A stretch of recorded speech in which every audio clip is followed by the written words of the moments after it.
أعوذ بالله من الشيطان الرجيم.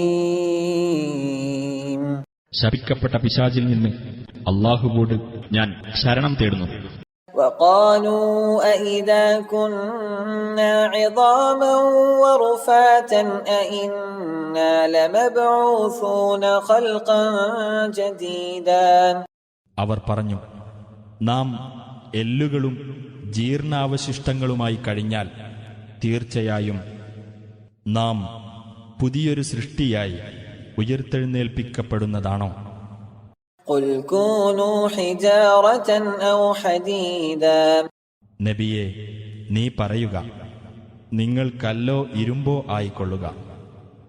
أو خلقا مما يكبر في صدوركم فسيقولون من يعيدنا قل الذي فطركم أول مرة فسينغضون إليك رؤوسهم ويقولون متاه قل عسى أن يكون قريبا. അല്ലെങ്കിൽ നിങ്ങളുടെ മനസ്സുകളിൽ വലുതായി തോന്നുന്ന ഏതെങ്കിലുമൊരു സൃഷ്ടിയായിക്കൊള്ളുക. എന്നാലും നിങ്ങൾ പുനരുജ്ജീവിപ്പിക്കപ്പെടും. അപ്പോൾ ആരാണ് ഞങ്ങളെ ജീവിതത്തിലേക്ക് തിരിച്ചുകൊണ്ടുവരിക എന്ന് അവർ പറഞ്ഞേക്കും.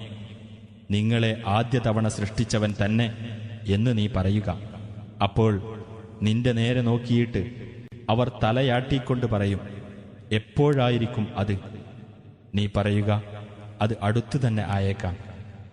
يوم يدعوكم فتستجيبون بحمده وتظنون إن لبثتم إلا قليلا. അതെ, അവൻ നിങ്ങളെ വിളിക്കുകയും അവനെ സ്തുതിച്ചുകൊണ്ട് നിങ്ങൾ ഉത്തരം നൽകുകയും ചെയ്യുന്ന ദിവസം. അതിനിടക്ക് വളരെ കുറച്ച് മാത്രമേ നിങ്ങൾ കഴിച്ചുകൂട്ടിയിട്ടുള്ളൂ എന്ന് നിങ്ങൾ വിചാരിക്കുകയും ചെയ്യും.